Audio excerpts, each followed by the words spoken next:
Hey, I'm Joel Jamieson. And I'm Howie Clark. And in this week's episode of 8 Weeks Out TV, we're going to show you how to keep your shoulders healthy.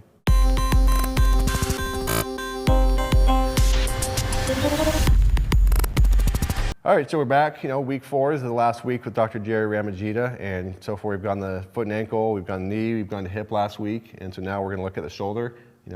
Shoulder is one of those crucial joints that so many people have problems with because it's the most mobile joint in the body. Baseball players, combat athletes. Absolutely. I'm sure you've had some shoulder issues. Yeah, definitely. And it's always, there's the shoulder maintenance, and you're always thinking of so many things you can do. And what I like about Dr. Gerry's, the way he looks at it, is he's giving you some simple ways to treat it and manage it, which is kind of along the whole, kind of what we do on this show, I guess I'm trying to say. Absolutely. All right, so today we're back with Dr. Gerry Ramogida, and over the last few weeks we've gone over foot and ankle, knee, hip, and so today it's time to look at the shoulder, which of course if you're a combat athlete, or really any athlete involved in any sort of throwing motion, the shoulder is a hugely important area you've got to keep healthy. So let's take a look at how we evaluate the shoulder. Sounds good, let's look. So we're going to take a peek at Howie here. He's going to slip his shirt off. Howie loves getting naked on camera. So like Joel was saying, the shoulder is critical. One of the things to remember is that any issue going on with the shoulder, we know that force is generated from the ground up, and the movement in all the joints that we've discussed are crucial in terms of ultimately generating power in the shoulder. You need the mobility in the foot, ankle, knee, hips, spine, which we haven't talked about, but you need all of that movement to ultimately get maximal power through the shoulder and ultimately into your contact. So just going to look at a couple of the common things that people see. The shoulder is a complex joint, has a lot of freedom of motion. As a result, in its design, we kind of sacrifice a little bit of stability for mobility. But there are some key things that we commonly see, and we'll look at those now. The first thing I'm going to look at is the ability for Howie to kind of get the arms in and coming up overhead. And what we want to look at is how far he can go. And you can see typically we want to see almost the arm getting to parallel or close to that. Now, normally in this type of restriction, what you're going to see, and you can relax, is the lats become very tight. They're internal rotators along with the pecs, and often we see with the posture of people, the shoulders are internally rotated, and that is not an unusual finding. When you see restriction like that when they're lifting overhead, like I said, a lot of times it implicates the lats attached to the low back and the hip, and they will, if they're that tight, they're going to restrict the ability of the thoracic spine to extend. So we have a lot of things that happen. Do you see more commonly in athletes that maybe do a lot of pressing or throwing or that kind of stuff? Do you see that more commonly, I would imagine, than? Yeah, not unusual, where you're trying to generate a lot of pushing force because of the pecs, or throwing movement with a lot of recruitment anteriorly. You will have a tendency to have increased tension through those areas. Now, just anatomically, the pec and lat are much larger muscles, and as a result, the fact that people train them typically more and often forget to do corresponding exercise to the posterior cuff, we almost encourage that shoulder forward position. So again, just reaching up overhead, we're watching. Now I'm going to let him relax the left, so then have him relax, and then I'm going to see if I can take it further, and it doesn't want to go a lot more, and you can feel the resistance in that motion. That would be an indication that I would want to work on lat mobility. So now we're going to check external rotation of the shoulder, which is going to be related to pec and pec minor. So we're just going to have you go in this position.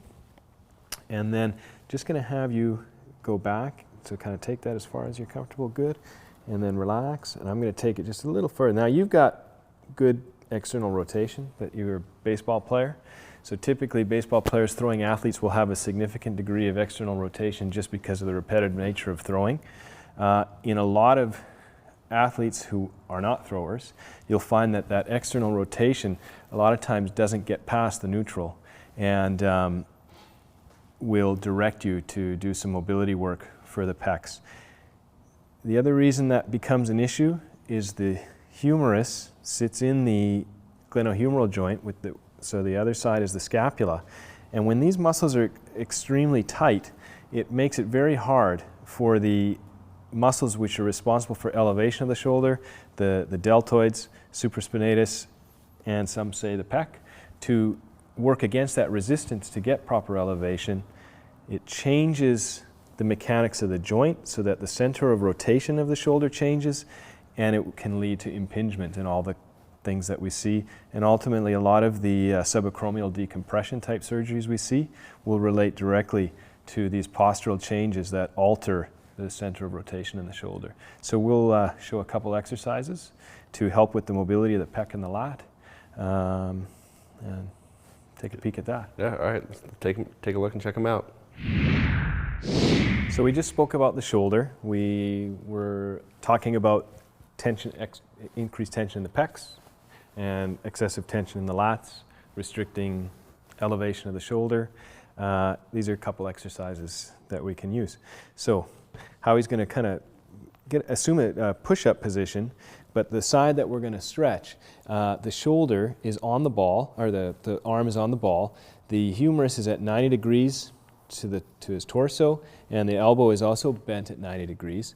And what he's going to do is he's just going to go down in a push-up type movement until he feels a comfortable stretch in the front of the shoulder at the pec. Same thing like the hip, where we just go to a comfortable stretch and hold that 30 seconds to a minute. The nice thing about this position is if Howie wants to get more stretch, he can drop down farther. If he wants more support, he can roll the ball in toward him so that it kind of supports the shoulder a little bit, and that can be comfortable to hold a stretch longer. Or if he wants to get greater stretch, he can roll the ball out farther, and it gives him more freedom of range. So you always keep it within a comfortable range. You don't want to feel pain, and it's always a case of comfortable stretch for a longer period of time as opposed to a painful stretch for a short period of time. You think that's something people maybe make the mistake of too often, is thinking that everything has to hurt for it to be effective? Absolutely, and it's not how the brain works. When there is pain present, the musculature will have a tendency to protect and guard, so you're counterproductive if you're pushing into a painful stretch. All right. So the other stretch was the lat, so we're going to kind of roll the ball in front. Howie's kind of sitting towards his heels. Now he's gently rolling forward, and then for his right lat, he's going to roll the ball to the left, and it's almost like he's rolling left and reaching up and over the ball with the right hand, and he's probably feeling that all the way down here. Okay, same thing, comfortable stretch, 30 seconds to a minute, just a nice, easy, comfortable position, and then you can do that 2 to 3 times, and you're going to make sure you do this bilaterally. That's awesome. Now, would you say, we've looked at the total picture now, we've looked at ankle, foot, we've looked at knee, we've looked at hip, shoulder, we didn't get to thoracic spine, we can cover that more later, but how would you put this all together into, just to give people a quick recap, how would you take all the stuff we've done and put it together into something you can do on a daily or weekly sort of basis? Well, in essence, you need to have just a fundamental assessment so that you can identify which areas are problematic. With Howie, just as we've gone through, we found a little bit in the ankle. He's had issues in the knee, the hip, some restricted internal rotation, thoracic extension, lack of thoracic extension. His external rotation is quite good, so that's good. We got one there. But one down. You want to assess each area sequentially, and then develop a program addressing everything you find as a whole. Most coaches and athletes really don't understand what conditioning is or how to develop effective training programs to include it. And the truth is that conditioning is often the difference between winning and losing. Conditioning seems to be given short shrift, and nobody speaks about it with confidence like he does. I created the BioForce Certified Conditioning Coach course to solve all these problems and more.